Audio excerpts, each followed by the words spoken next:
Por outro lado, também, outro desafio importante, que a legislação do trabalho, no aspecto, por exemplo, de reforma trabalhista, tenta combater, ou pelo menos dá indícios de que tenta combater, é uma certa ineficiência do sistema de relação de trabalho que existe hoje em dia. Essa ineficiência, acho que todos nós podemos constatá-la de maneira muito simples, muito prática, né? A empresa abre uma vaga para contratar um trabalhador que vai ganhar R$ 2.500 de salário, só para dar um exemplo aqui qualquer, né? Do caixa da empresa sai R$ 6.000 por mês.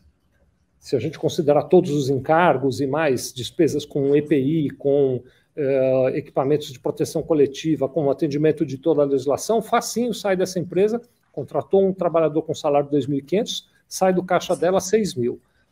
No bolso do trabalhador, talvez não entre nem R$ 2.000, porque ele também tem os descontos de INSS, de imposto de renda e outros descontos que ele sofre, né?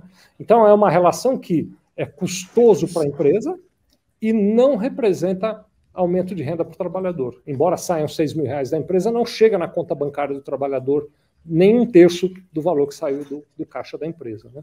Esse desperdício, estou chamando assim de maneira dramática até, né, é algo que a legislação também precisa combater. O modelo precisa ser revisto, né?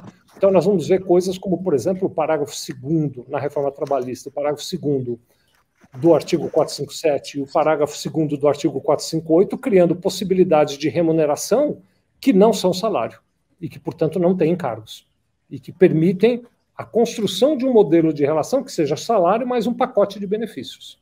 E esse pacote de benefícios sem encargos, né?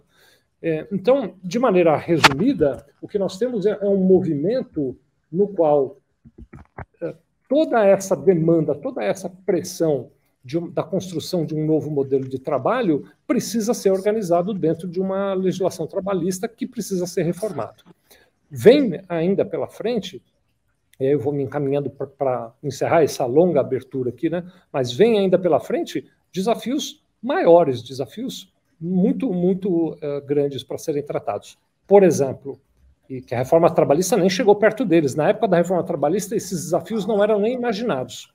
Vejam só, 5 anos atrás, desafios que há 5 anos atrás não eram nem imaginados, como, por exemplo, o ambiente do metaverso, que todos já ouviram falar, e a relação de trabalho nesse ambiente, porque já há pessoas sendo contratadas para trabalhar no metaverso, um ambiente que não tem localização geográfica física e que não tem um normativo ainda aceito, nem no Brasil, e eu diria que em nenhum outro país do mundo ainda tem uma normatização, nem mesmo o direito internacional talvez não esteja preparado ainda para olhar essa questão, né? E, além disso, se a gente olhar para essa questão também, tem outros meios de remuneração do trabalhador. Então, por exemplo, eu já tenho casos específicos aqui, casos concretos, de pessoas que recebem em criptomoeda, Bitcoin e outras criptomoedas. Pessoas que recebem em criptoativos, como tokens ou NFTs, né? Então, há todo um cenário que ainda vem pela frente e que essa reforma trabalhista nem arranhou em tentar ajudar ainda, né? Então, construído esse cenário, eu não sei o quanto eu ajudei a confundir ou eu ajudei a clarear, mas construído esse cenário, o meu plano principal aqui, então, seria, primeiro, indicar de maneira muito clara que as reformas trabalhistas, elas precisam acontecer para permitir que as novas formas de relação de trabalho sejam aplicadas de maneira concreta e com segurança por trabalhadores e por empresas, né? Além disso, há o desafio de que a reforma trabalhista crie um ambiente de trabalho no qual o trabalhador se sinta valorizado, honrado, desejado e produtivo, né? E, por fim, a reforma trabalhista, legislação trabalhista, empresas e trabalhadores precisam começar a pensar já no futuro, no que vai acontecer na relação de trabalho daqui em diante e como é que nós vamos dar conta de tudo isso.